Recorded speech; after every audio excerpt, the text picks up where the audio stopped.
अस्सलाम वालेकुम dear fourth class. उम्मीद करती हूँ आप खैरियत से होंगे। मैं आपकी वाक़फ़त आमा की टीचर मिस समन। क्लास हमने माशरती उलूम की दरसी किताब का एक न्यू चैप्टर स्टार्ट किया था जो था जिग्राफ़ी। जी क्लास, वो चैप्टर था जिग्राफ़िया, जिसमें हम ज़मीन के बारे में इन डिटेल जानेंगे। उसमें ग्लोब, नक्शे, ये सारा क्या होता है इसके बारे में भी पढ़ेंगे, जो कि ऑलरेडी मैं आपको क्लास में पढ़ा चुकी हूँ, लेकिन रिवीजन में आपको उसकी करवाऊँगी। क्लास, इसके मुख्तसर सवालात की जानिब चलते हैं।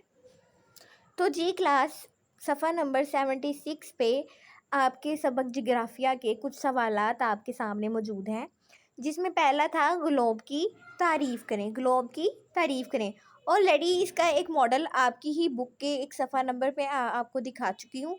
हमने देखा कि जो ग्लोब है वो एक गोल होता है, जिस पे दुनिया के तमाम बर-ए-आज़म, बर, ये सारी चीज़ें जो हैं वो हमें शो होती हैं। आगे आपको एक ग्लोब का मॉडल दिखाऊंगी, उसको गौर से देखिएगा और उसको समझिए। जी क्लास, ये ग्लोब आपको नज़र आ रहा होगा। ये ब्लू इसलिए है क्योंकि हमें पता है कि अर्थ पर, ज़मीन पर 71% जो है वो पानी पाया जाता है। मतलब कि ज़मीन के 71% हिस्से पर पानी पाया जाता है। ये इसलिए ज़्यादा ब्लू है। बाकी जो आपको ग्रीन ग्रीन साइड से शो हो रही हैं, उसमें फॉरेस्ट मतलब जंगलात पाए जाते हैं। उसके बाद हमने पढ़ा था कि 29 जो है वो खुश्की का हिस्सा पाया जाता है। खुश्की में सहरा और रेगिस्तान आ जाते हैं। मेजर सहरा मैंने आपको पढ़ाए थे, सहराए थल, थर वगैरह, जहाँ पे गर्मी बहुत ज़्यादा होती है और खुश्क जगह पर पानी की किल्लत का भी सामना करना पड़ता है।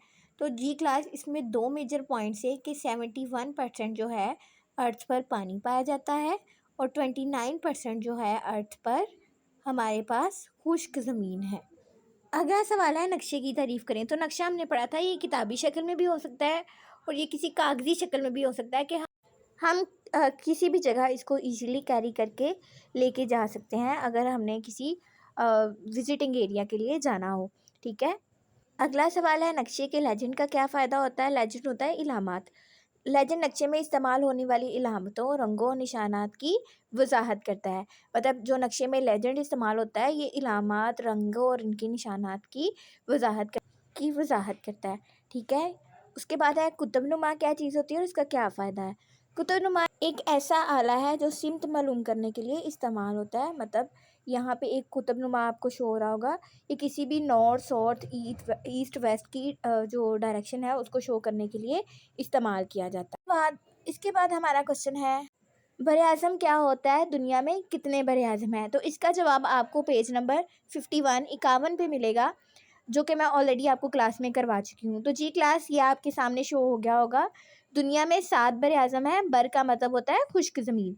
एशिया सबसे बड़ा बर-ए-आज़म, अफ्रीका, शुमाली अमेरिका, जनूबी अमेरिका, यूरोप, ऑस्ट्रेलिया और अंटार्कटिका।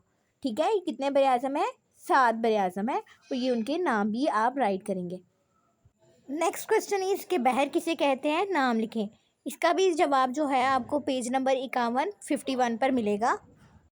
जी क्लास, जहाँ पे क्वेश्चन नंबर 5 ख़त्म हो रहा है उसी से आगे देखें, शॉर्ट क्वेश्चन नंबर 6 है। दुनिया में 5 बड़े समंदर हैं जो बहर कहलाते हैं। बहरुल काहल सबसे बड़ा बहर, बहर ओकियानूस, बहर हिंद, बहर मुंजमद जनूबी और बहर मुंजमद शुमाली। तो 5 बहर हैं। इसके आपने नाम याद करने हैं और अपनी कॉपीज़ पे सेम एज इट इज़ आप इसको राइट करेंगे।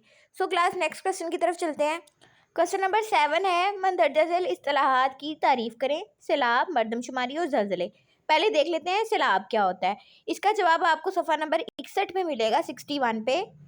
पेज नंबर 61 पे ये मैंने हाईलाइट किया हुआ है। ज़्यादा बारिश की वजह से जब दरियाओं में पानी की सतह बढ़ जाए और पानी दरियाओं के किनारों से निकलकर खुश्की पर आ जाए तो उसे सैलाब कहते हैं।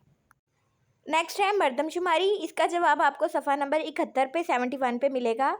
मरदमशुमारी का मतलब है किसी मुल्क के लोगों की तादाद और उनके बारे में अदाद-ओ-शुमार और मालूमात जमा करना।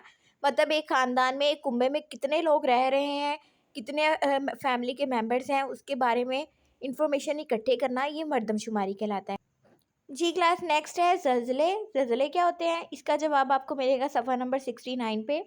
ज़लज़ले से मुराद ज़ेरे ज़मीन मुख्तलिफ हरकत के सबब ज़मीन की सतह पर पैदा होने वाली ऐसी थरथराहट है जिसके नतीजे में इमारतें और सड़कें तबाह हो जाती हैं। हमने पिछली क्लास में पढ़ा होगा कि ज़मीन के अंदर मुख्तलिफ़ प्लेट्स पाई जाती हैं, जो वो प्लेट्स आपस में टकराती हैं तो ज़मीन में वाइब्रेशन पैदा होती है, तो ज़लज़ले आते हैं। ठीक है क्लास, ये जितने भी क्वेश्चंस मैंने आपको करवाए हैं 4, 5, 6, ये आप अपनी नीट कॉपीज़ पे लिखेंगे और इनको याद करेंगे।